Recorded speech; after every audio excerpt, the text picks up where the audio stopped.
بسم الله الرحمن الرحيم. الحمد لله رب العالمين، والصلاة والسلام على أشرف الأنبياء والمرسلين وعلى كل من دعا بدعوته وسن بسنته واهتدى بهديه إلى يوم الدين.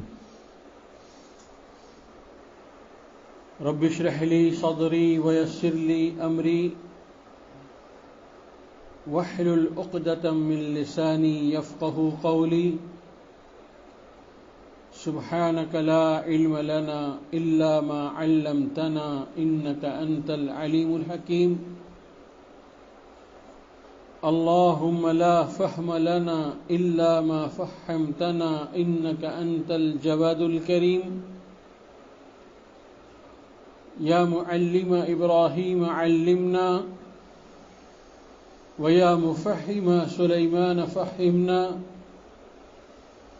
اللهم علمنا ما ينفعنا وانفعنا بما علمتنا.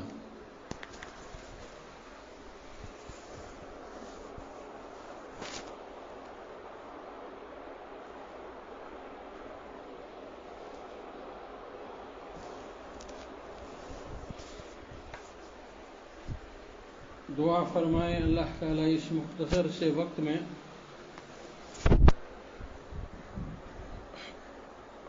صحیح نیت کے ساتھ صحیح بات کہنے کی، اس کو سمجھنے کی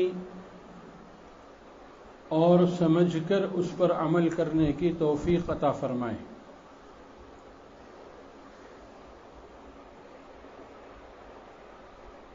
میری محترم دینی بہنیں،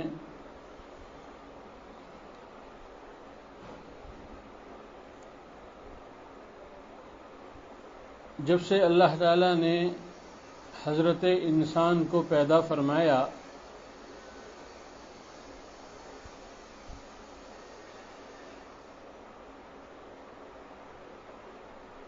اسی وقت سے شیطان کو بھی وجود عطا فرمایا.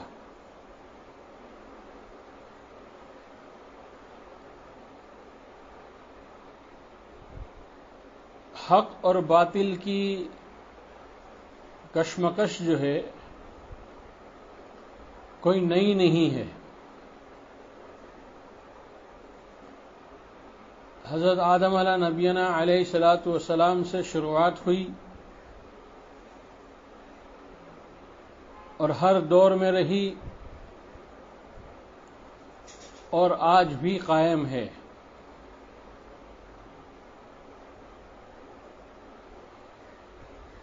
جس وقت اللہ تعالیٰ نے شیطان کو، ابلیس کو حضرت آدم علیہ نبینا علیہ الصلاۃ والسلام کو سجدہ کرنے کا حکم دیا تو اس نے صاف الفاظ میں انکار کر دیا اور دلیل یہ پیش کی، انا خیر منہ، کہ میں اس سے بہتر ہوں. آپ نے اس کو مٹی سے پیدا کیا ہے اور مجھ کو آگ سے پیدا کیا ہے.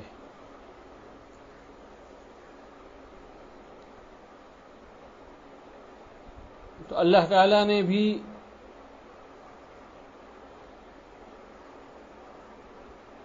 شیطان کو راندے درگاہ کر دیا اور حضرت آدم علیہ نبینا علیہ الصلاۃ والسلام کو نبوت دے کر دنیا کے اندر مبعوث فرمایا.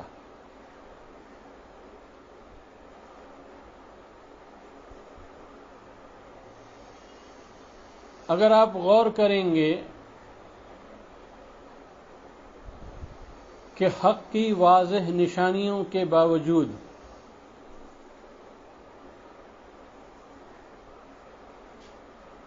جو ہر دور میں انبیاء علیہ الصلاۃ والسلام دکھاتے رہے،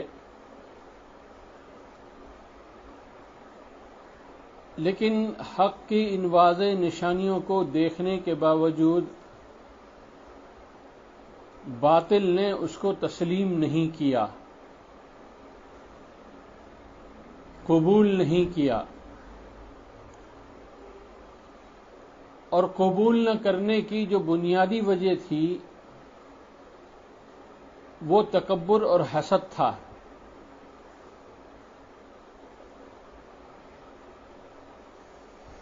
تو یہ تکبر اور حسد جو ہے اس زمانے سے چلا آ رہا ہے۔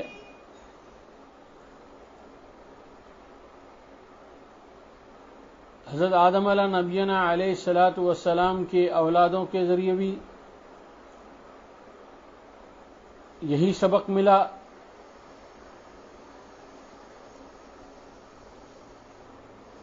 کہ جس وقت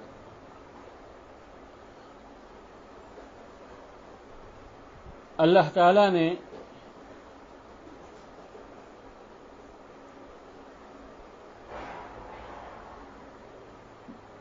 دونوں صاحبزادگان میں سے ایک کی قربانی کو قبول کیا اور دوسرے کو رد کیا، تو اس رد کرنے کے نتیجے میں بھی جو چیز اس کے پس منظر تھی وہ یہی کبر اور یہی حسد تھا۔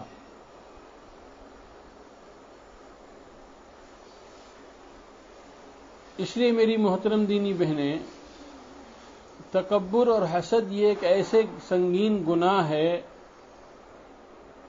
جو آنکھوں پر پٹی باندھ دیتے ہیں، دلوں کے اندر سختی پیدا کر دیتے ہیں، اور سب کچھ جاننے بوجھنے کے باوجود وہ حق کو تسلیم نہیں کرتے۔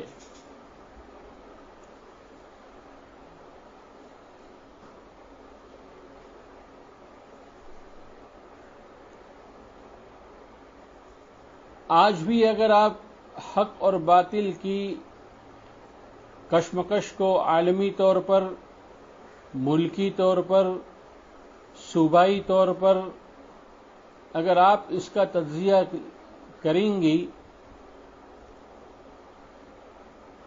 تو یہی چیز نظر آئے گی کہ اسلام کی حقانیت اور اسلام کی سچائی اور اسلام کی پاک دامنی سب کچھ دیکھنے کے باوجود، تجربہ کرنے کے باوجود، مشاہدہ کرنے کے باوجود باطل اس کو تسلیم کرنے کو تیار نہیں ہے۔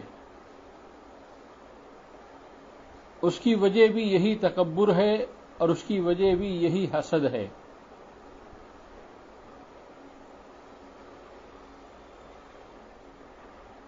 جس وقت اللہ کے رسول صلی اللہ تعالی علیہ وسلم مبعوث ہوئے تھے تو چونکہ بنی اسرائیل کو اس کا انتظار تھا کہ جو ان کی کتابوں میں جو پیشن گوئیاں تھیں اس اعتبار سے ان کو یہ توقع اور یہ امید تھی کہ آخری نبی انہی کی نسل میں ہوگا، لیکن اللہ تعالیٰ کو کچھ اور منظور تھا، اس لیے نبوت جو اب تک بنی اسرائیل میں چلی آ رہی تھی وہ بنو اسماعیل میں منتقل ہو گئی۔ اس منتقل ہونے کے نتیجے میں بنی اسرائیل نے حق کو قبول نہیں کیا، اور قرآن نے ایک جگہ پر ارشاد فرمایا ہے یعرفونک کما یعرفوا ابناءہم، کہ اے محمد صلی اللہ علیہ وسلم یہ آپ کی صداقت کو، آپ کے کریمانہ اخلاق کو، آپ کے ہمدردی کو، یہ سب کچھ اسی طرح پہ جانتے ہیں اور اسی طرح مانتے ہیں جس طرح کوئی باپ اپنے بیٹے کو مانتا ہے۔ کما یعرفون ابناءہم، لیکن وجہ کیا تھی؟ حسدا من عند انفسہم، کہ حسد تھا، تکبر تھا کہ ہم اونچی ذات کے ہیں، ہم جو ہے اس سلسلے سے تعلق رکھتے ہیں جس سلسلے میں انبیاء علیہ الصلاۃ والسلام کا برسہ برس سے گزر ہوا ہے، اس لیے ہم بنی اسماعیل میں پیدا ہونے والے اس نبی کو اور ہم تسلیم نہیں کریں گے۔ میری پوری بات کا خلاصہ سمجھنے کی کوشش کیجئے کہ جو چیز انسانوں کو حق سے محروم کر دیتی ہے، سچائی کو قبول کرنے کی استعداد اور صلاحیت ان کے اندر ماند پڑ جاتی ہے، وہ تکبر اور حسد ہے۔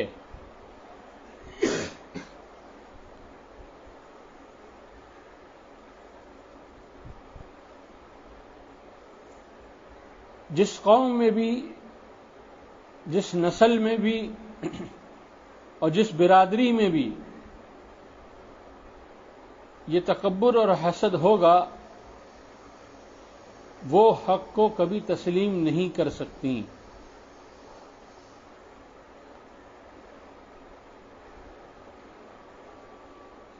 اس لیے کہ تسلیم کر لینا گویا کہ اپنی سرداری کو قربان کرنا، تسلیم کر لینا گویا کہ اپنی انا کو فنا کرنا ہے،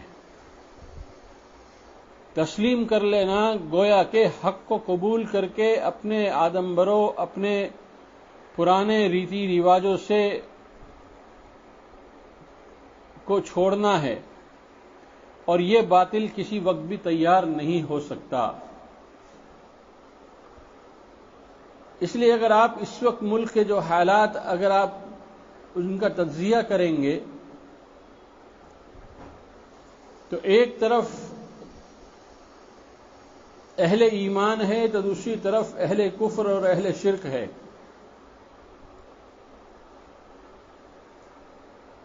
اور یہ بات یاد رکھیے گا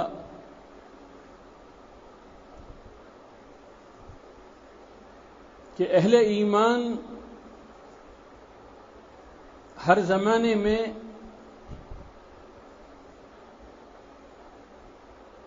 حق کو تسلیم کرنے والے بنے،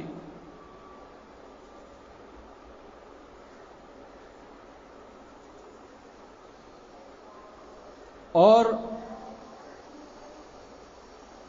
اہل کفر اور اہل شرک جو ہے ہر زمانے میں اس حق کو تسلیم نہ کر کے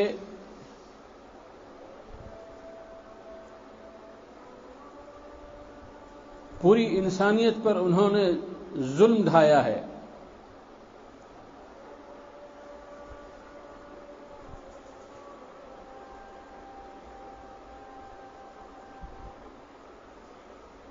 جس وقت حضرت ابو سفیان رضی اللہ تعالی عنہ جو اس وقت تک ایمان قبول انہوں نے نہیں کیا تھا،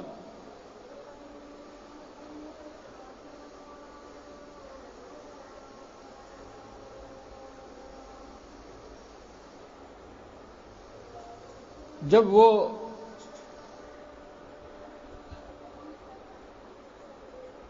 روم اور فارس کے دربار میں ایلچی بن کر، نمائندہ بن کر جب حاضر ہوئے تھے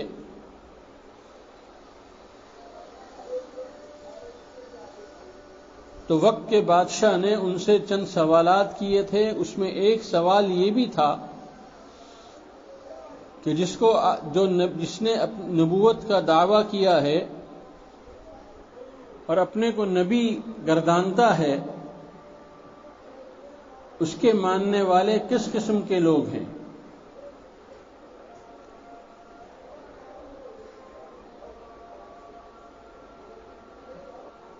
تو جواب اس کو یہی دیا گیا کہ اس کو ماننے والے معاشرے کے کمتر لوگ ہیں، بے حیثیت لوگ ہیں، غریب لوگ ہیں۔ تو اس وقت کے بادشاہ نے کہا تھا یہی علامت ہے اس بات کی کہ یہ نبی برحق ہے، نبی سچے ہیں۔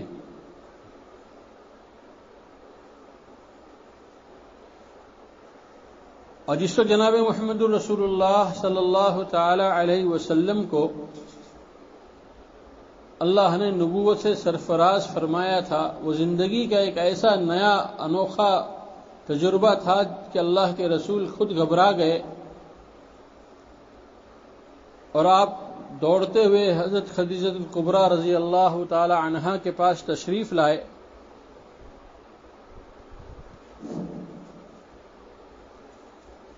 اور ان سے پوری کیفیت بتلائی۔ تو حضرت خدیجہ الکبریٰ رضی اللہ تعالی عنہا نے فرمایا کہ ہم اور آپ چلتے ہیں ورقہ بن نوفل کے پاس جو اہل کتاب کے بہت بڑے عالم ہیں، اور ان سے اس ماجرے کو بیان کرتے ہیں، دیکھیں وہ کیا جواب دیتے ہیں۔ حضرت خدیجہ الکبریٰ رضی اللہ تعالی عنہا حضور اکرم صلی اللہ تعالی علیہ وسلم کو لے کر حضرت ورقہ ابن نوفل کی خدمت میں حاضر ہوئی اور سارا ماجرا بیان کیا۔ اس وقت حضرت ورقہ ابن نوفل نے یوں کہا کہ یہ جو کچھ ہوا ہے یہ اس سے پہلے انبیاء علیہ الصلاۃ والسلام کے ساتھ بھی ہوا تھا، اور آپ کے شوہر اس وقت کے نبی، ان کو نبوت سے سرفراز کیا گیا ہے۔ اور پھر فرمایا کہ اگر میری زندگی طویل رہی اور میں باحیات رہا تو میں ان کا ساتھ ضرور دوں گا۔ اور پھر کچھ اندیشے بھی بتلائے کہ آپ کی قوم آپ کو اپنے وطن سے نکال دے گی اور آپ کو مجبور کرے گی کہ آپ اپنا وطن مکہ مکرمہ کو چھوڑ دیں۔ تو اللہ کے رسول صلی اللہ تعالی علیہ وسلم کو بڑا تعجب ہوا کہ جو قوم مجھے صادق کہتی ہے، جو قوم مجھے امین کہتی ہے، وہی قوم جس میں میرے رشتہ دار بھی ہے، میرے چچا بھی ہیں، میرے چچا زاد بھائی بھی ہے، کیا وہی مجھ کو اس مکہ مکرمہ سے نکال دیں گے؟ تو حضرت ورقہ ابن نوفل نے کہا ہاں وہی لوگ آپ کو نکال دیں گے۔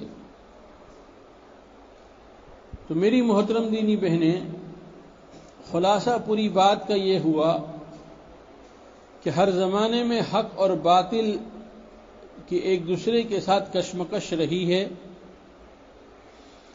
حق چیونٹی کی چال کی طرح یا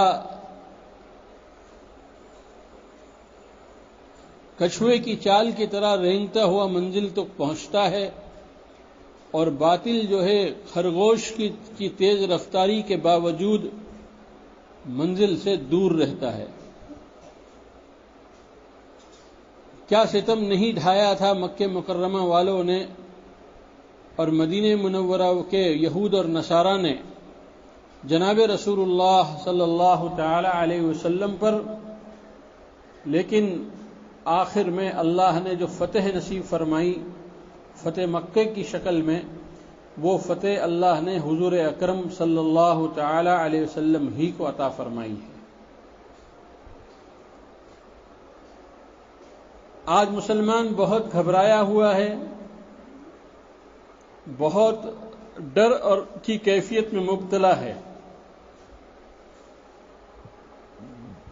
اس کی ایک وجہ تو یہ ہے کہ اس نے حضور اکرم صلی اللہ تعالی علیہ وسلم کی زندگی اور آپ کی سیرت مبارکہ کا مطالعہ نہیں کیا، ان حالات کا مطالعہ نہیں کیا جو حالات اللہ کے رسول اور صحابہ پر گزرے تھے،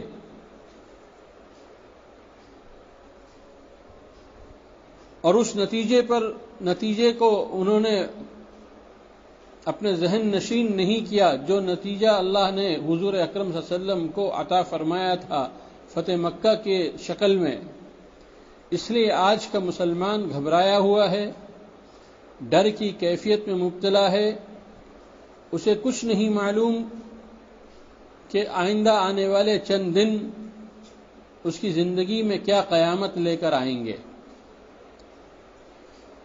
میری محترم دینی بہنیں، ہم اس اللہ کو ماننے والے ہیں اور ہم نے اس اللہ کی طاقت اور قدرت کو تسلیم کیا ہے جو ہر چیز پر غالب ہے۔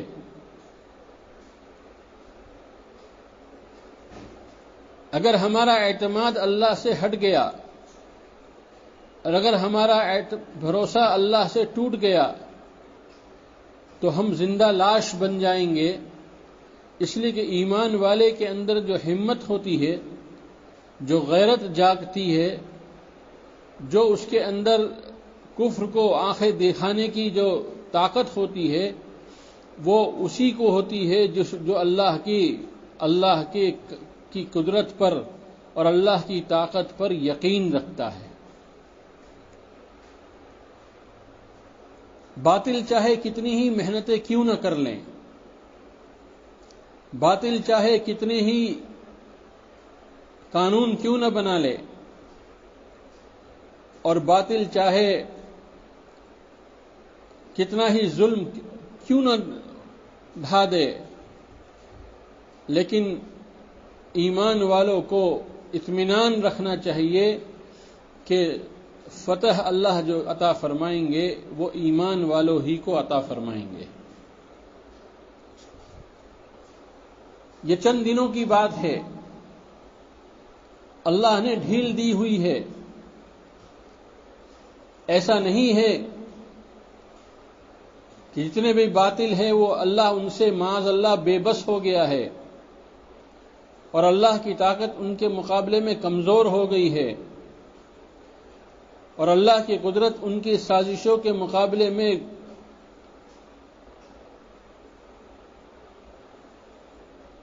ماند پڑ گئی ہے۔ ایسا ہرگز نہیں ہے۔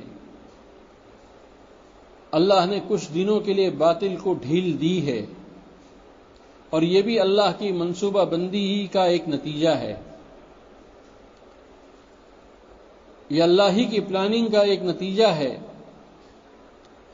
تاکہ ایک وقت آئے کہ خود باطل ہی چیخ اٹھے اور باطل ہی ایمان اور اسلام کو اپنانے کی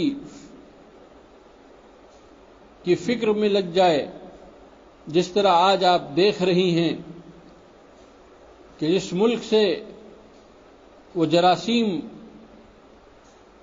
پورے عالم کے اندر پھیل رہے ہیں، اسی ملک کا حال یہ ہے کہ جنہوں نے چند صدیوں پہلے مسلمانوں پر بے انتہا ظلم اٹھایا تھا، کتنے گھرانے برباد ہو گئے تھے، کتنی عورتوں کی عزتیں تار تار ہو گئی تھی، کتنے معصوم بچے جو ہے یتیمی کی زندگیاں گزارنے پر مجبور ہو گئے تھے، کتنی عورتیں تھیں جو بیوگی کی زندگی گزار رہی تھی، یہ وہی ملک تھا۔ لیکن آج اسی ملک کا حال یہ ہے کہ وہ قرآن کو سینے سے لگانے کو تیار ہے، قرآن کو دیکھنے کو تیار ہے، ان کے آپس میں ایک دوسرے سے جھڑپ اس بات پر ہو رہی ہے کہ ہم ایک نسخہ قرآن کا ہمیں بھی مل جائے،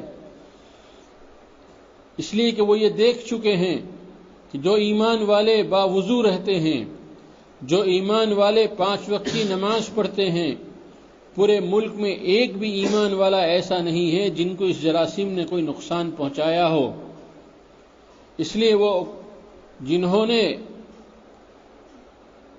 کچھ صدیوں پہلے یہ چاہا تھا کہ اسلام ان کے ملک سے نکل جائیں، آج وہی اسلام ان کے سر پر اور ان کے سینے پر چڑھ کر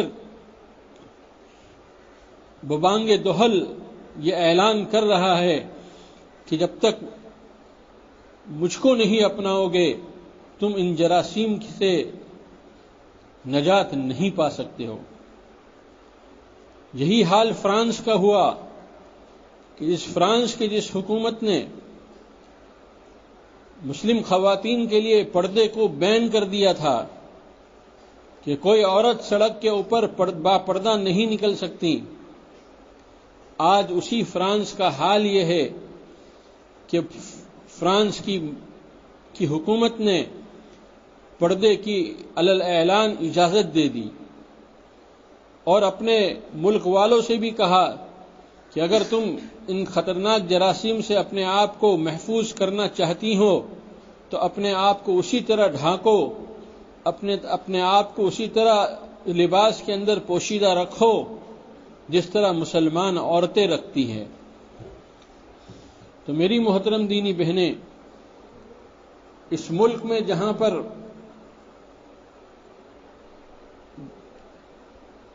خون خرابے کا ایک ننگا ناچ کھیلا جا رہا ہے، ظالموں کا ظلم جو ہے روزانہ نئی شکلوں کے اندر بڑھتا جا رہا ہے، دہشت گردی عام کی جا رہی ہے اور بے قصور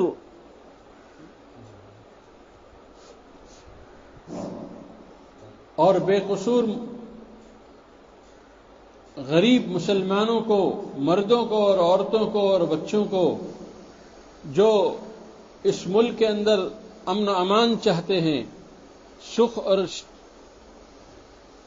شانتی چاہتے ہیں،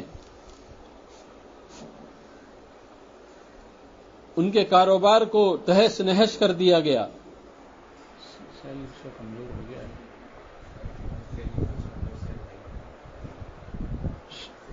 اس کے کاروبار کو تہس نہس کر دیا گیا ہے، لیکن اللہ پر یقین رکھیے، اللہ کی طاقت پر یقین رکھیے کہ ایک وقت آئے گا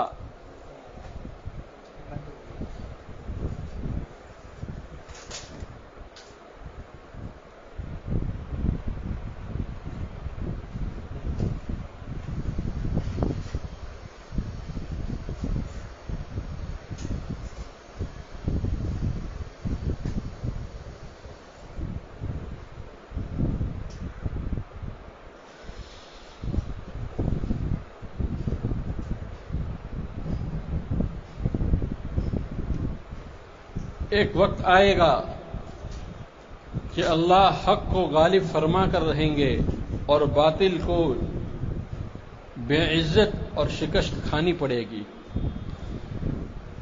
لیکن ہمیں کیا کرنا ہے؟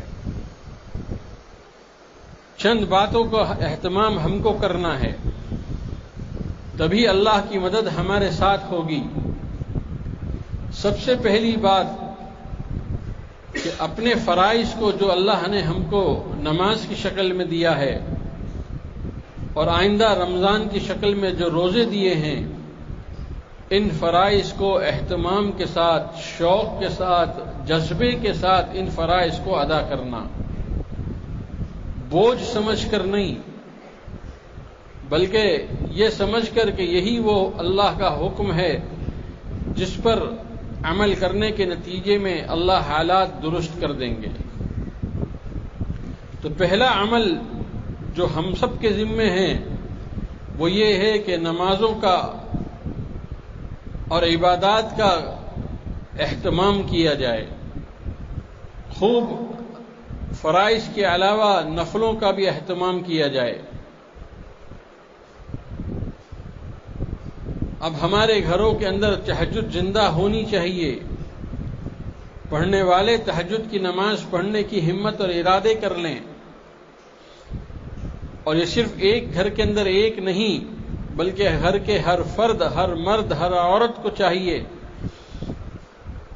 کہ وہ اللہ کے اس فیصلے کو اپنے عبادت کو پیش کر کے اللہ کے اس فیصلے کو بدلوا دے۔ دوسرا کام جو مجھ کو اور آپ کو کرنا ہے وہ ہے دعاؤں کا خوب اہتمام کے ساتھ مانگنا۔ ہم دعا کو اپنا ہتھیار سمجھے، ہم دعا کو اپنے لیے نجات کا ذریعہ سمجھیں، اور دعا دل سے ہوتی ہے، اور دعا اندر کے کرب اور بے چینی کی شکل کو بیان کرتی ہے۔ زبان تو اس کرب اور بے چینی کا اظہار کرتا ہے، لیکن اصل میں دل جو ہے وہ بے چین اور کرب میں اور تکلیف میں مبتلا ہوتا ہے۔ اس لیے اپنے زبان کے ذریعے سے اپنے دل کی بے چینی کو اور کرب کو اللہ کی خدمت میں پیش کرنا۔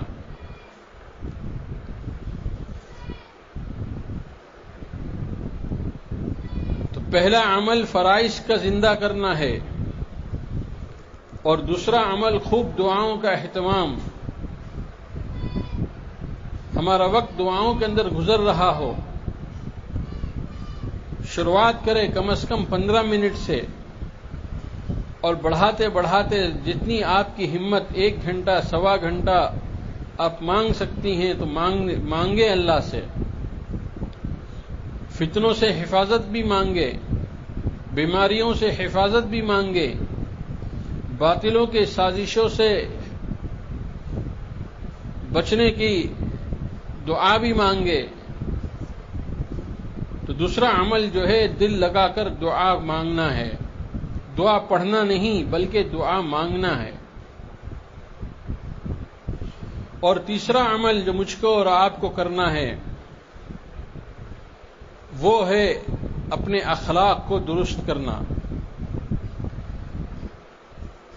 گھروں کے اندر کسی قسم کی کوئی چپکلش نہ ہو، گھروں کے اندر ایک دوسرے کے لیے دلوں کے اندر کوئی میل نہ ہو، ایک دوسرے کے لیے بغض اور عداوت نہ ہو، حسد اور جلن نہ ہو، بلکہ دلوں کے اندر ایک دوسرے کی محبت ہو۔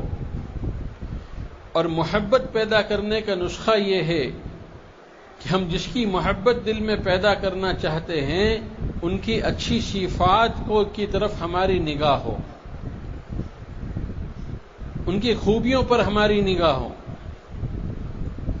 اس لیے کہ ہر شخص جو ہے وہ دونوں چیزوں کا مجموعہ ہے۔ ایسا نہیں ہے کہ کسی کے اندر کوئی خوبی نہ ہو، ایسا ممکن ہی نہیں ہے۔ اللہ نے ہر ایک کے اندر الگ الگ خوبیاں رکھی ہیں، تو ہماری نگاہیں جو ہے وہ سامنے والے کی خوبیوں پر ہو، ہم اس کی تعریف کر رہے ہوں، ہم اس کے ساتھ اچھے اخلاق سے پیش آ رہے ہوں۔ جب ہم اپنے گھروں کے اندر اخلاق کی فضا کو قائم کریں گے، حسن اخلاق کو ہم جب اپنے گھروں کے اندر اس کا رواج ڈالیں گے تو آپ دیکھیں گی کہ اللہ کی مدد اور نصرت جو ہے وہ کس طرح آپ کے گھر کی طرف متوجہ ہوتی ہے۔ اور چوتھی چیز جو مجھ کو اور آپ کو کرنی ہے وہ حسن تدبیر ہے، کہ ان باطل کے ان شکنجے سے اپنے آپ کو بچانے کے لیے جو بھی قانونی شکل ہے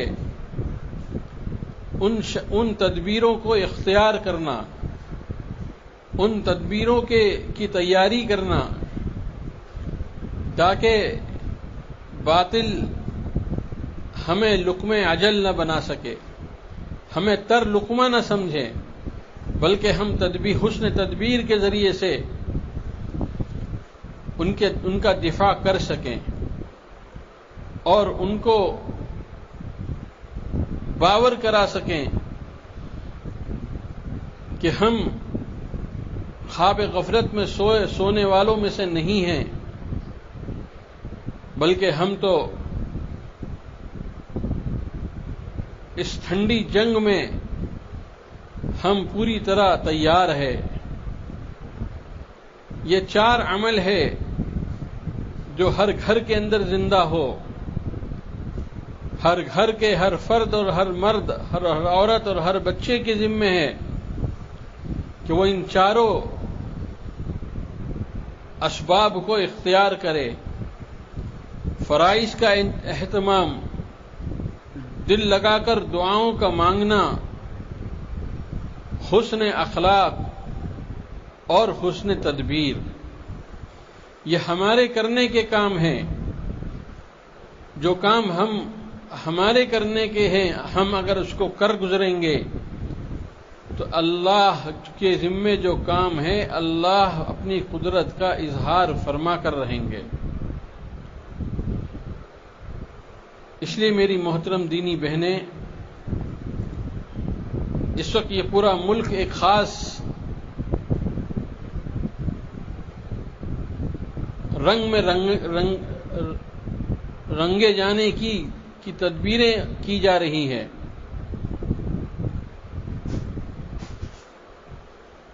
ستایا اس لیے جا رہا ہے کہ تاکہ مسلمان گھبرا جائے، لیکن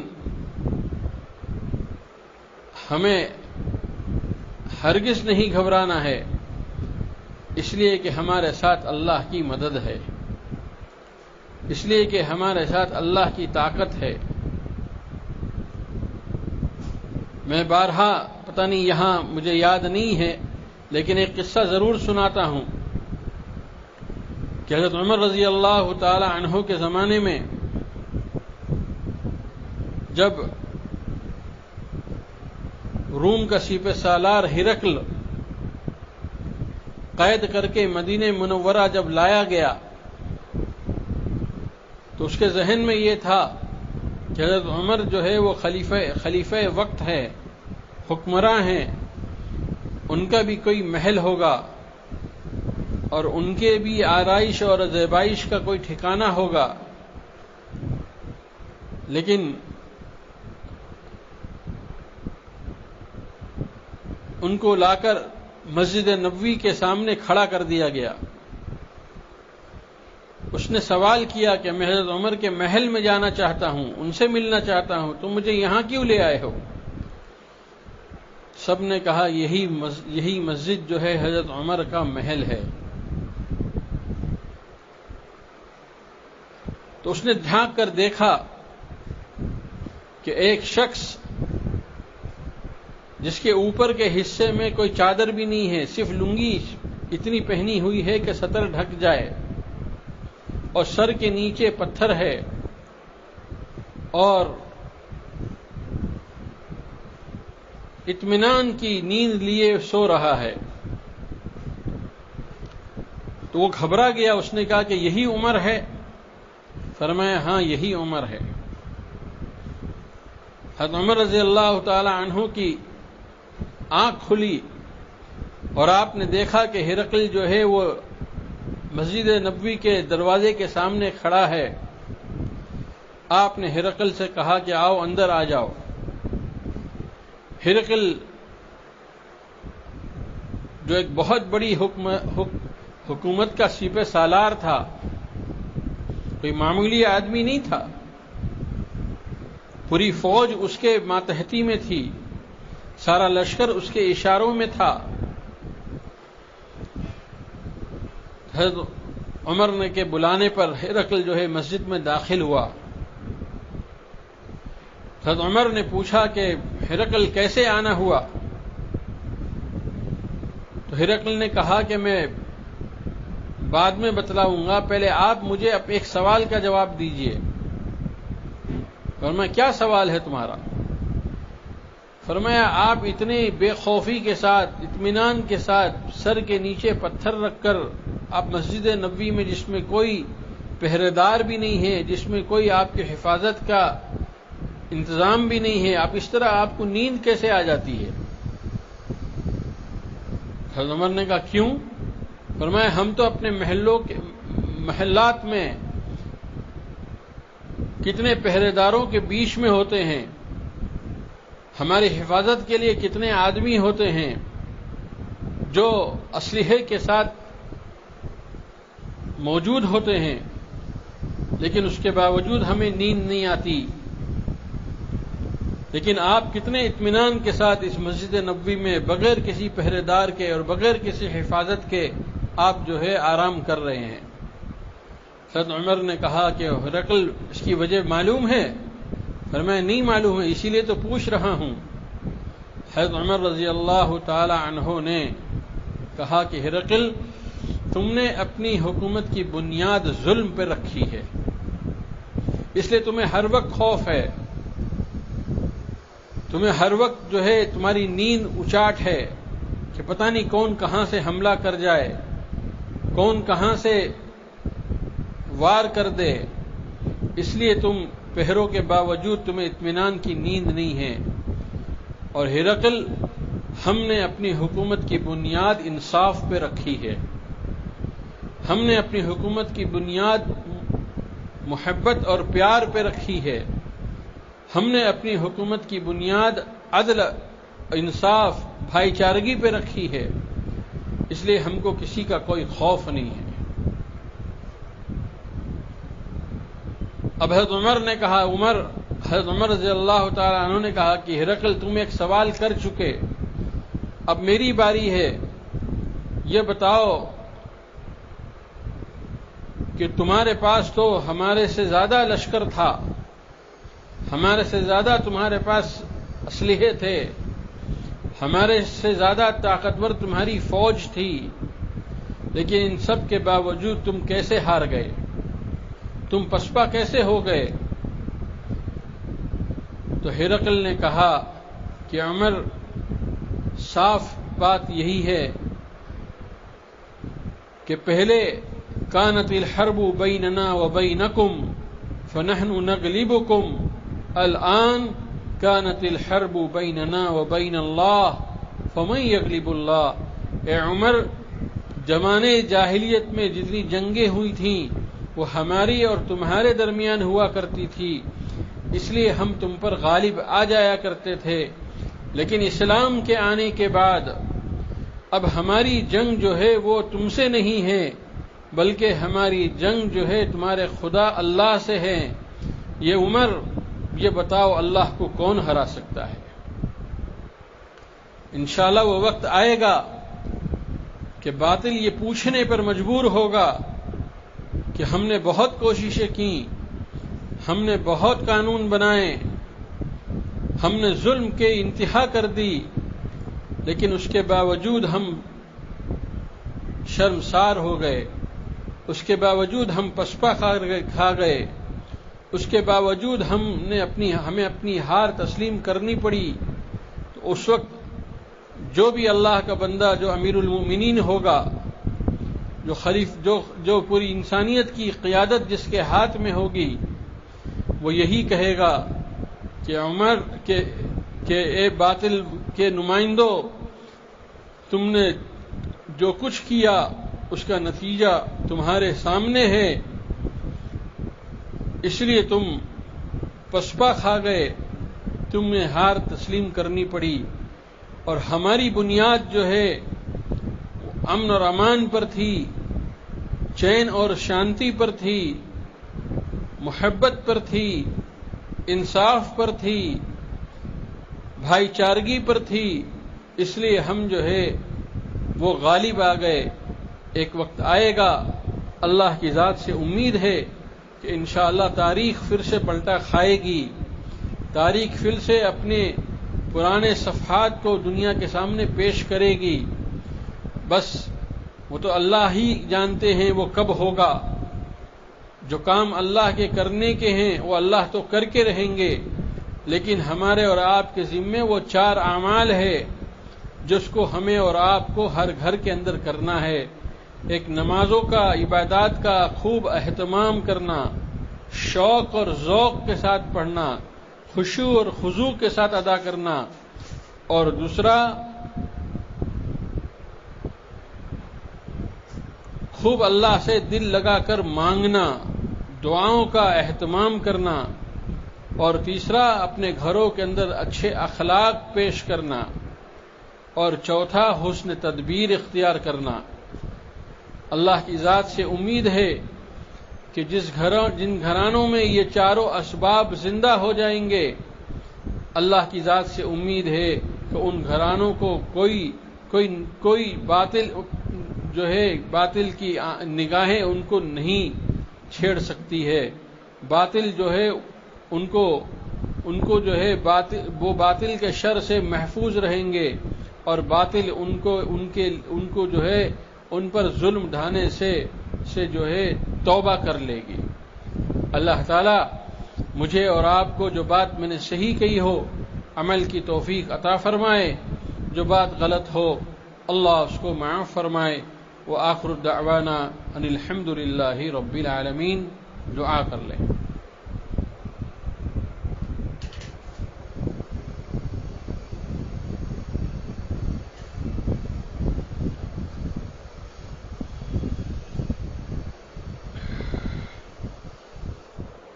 اللهم صل على سيدنا مولانا محمد وعلى آل سيدنا ومولانا محمد وبارك وسلم۔ ربنا ظلمنا أنفسنا وإن لم تغفر لنا وترحمنا لنكونن من الخاسرين۔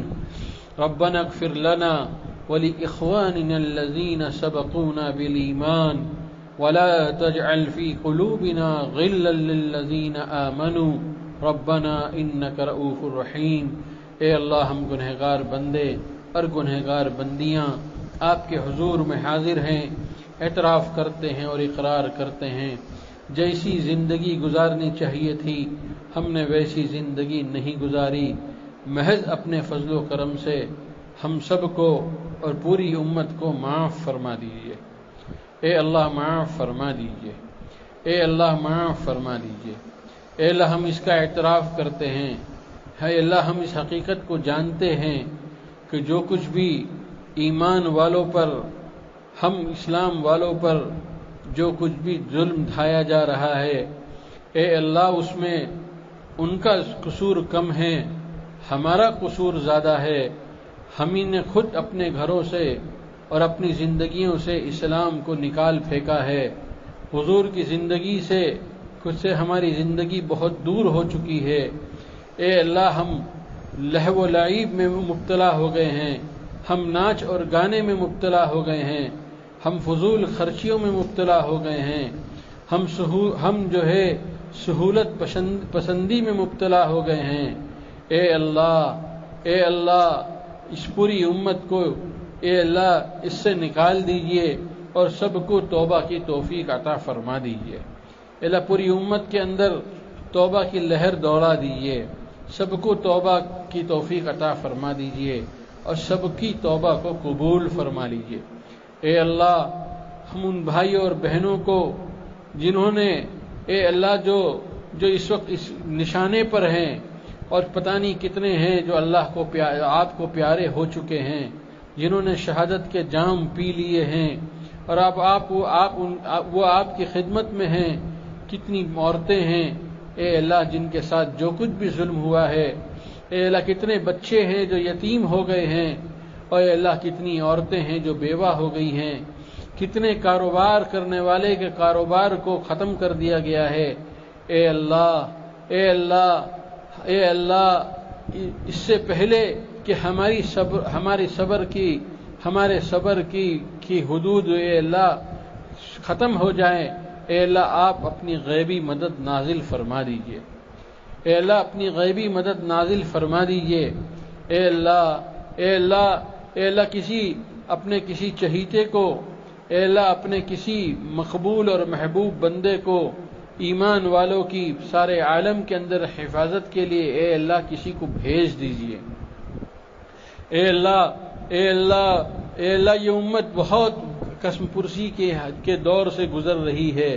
اے اللہ یہ امت بہت یتیمی کی دور سے گزر رہی ہے، کوئی اس کے سر کے اوپر شفقت کا ہاتھ دینے والا نہیں ہے، کوئی اس کی دھاڑس بندھانے والا نہیں ہے۔ اے اللہ یہ یتیم ہو گئی ہے یہ امت، اے اللہ آپ تو یتیموں کے سہارا ہیں۔ اے اللہ حضور بھی جب یتیم ہو گئے تھے جب بھی آپ ہی نے سہارا دیا تھا، اور آپ کے سہارے کی وجہ سے اے اللہ وہ ساری کرامتیں اور ساری برکتیں وجود میں آئی تھیں جو حضور کے یتیمی کے بعد اے اللہ وجود میں آئی ہے۔ اے اللہ ہم آپ سے اسی واقعے کا حوالہ دیتے ہیں اور اسی وقت کو آپ کے وسیلے سے آپ سے مانگتے ہیں کہ امت ایک مرتبہ پھر یتیم ہو گئی ہے۔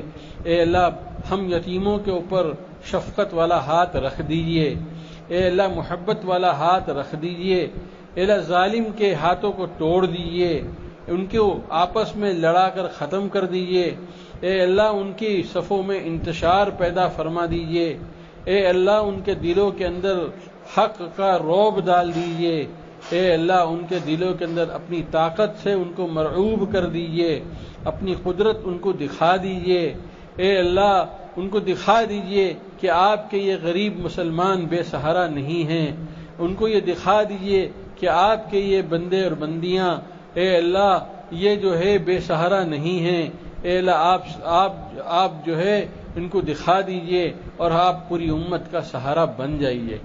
اے اللہ اب تک کہ ہماری ساری غلطیوں کو معاف فرما دیجئے، جو گناہ ہم نے اعلانیہ کیا ہے اس کو بھی معاف فرما، جو گناہ ہم نے چھپ کر کیے ہیں اس کو بھی معاف فرما، جو گناہ ہم نے تنہائیوں میں کیے ہیں اس کو بھی معاف فرما، اور جو گناہ ہم نے مجمع میں کیے ہیں اس کو بھی معاف فرما۔ اے اللہ چھوٹے گناہ بھی معاف فرما اور بڑے گناہ بھی معاف فرما۔ اے اللہ ہم سب کو اور پوری امت کو معافی کا پروانہ عطا فرما دیجئے۔ اے اللہ جو کچھ بھی حالات ہے ان حالات کے بدلنا آپ ہی کے قبضے قدرت میں ہیں۔ اے اللہ دلوں کا بدلنا آپ ہی کے 2 انگلیوں کے درمیان ہے۔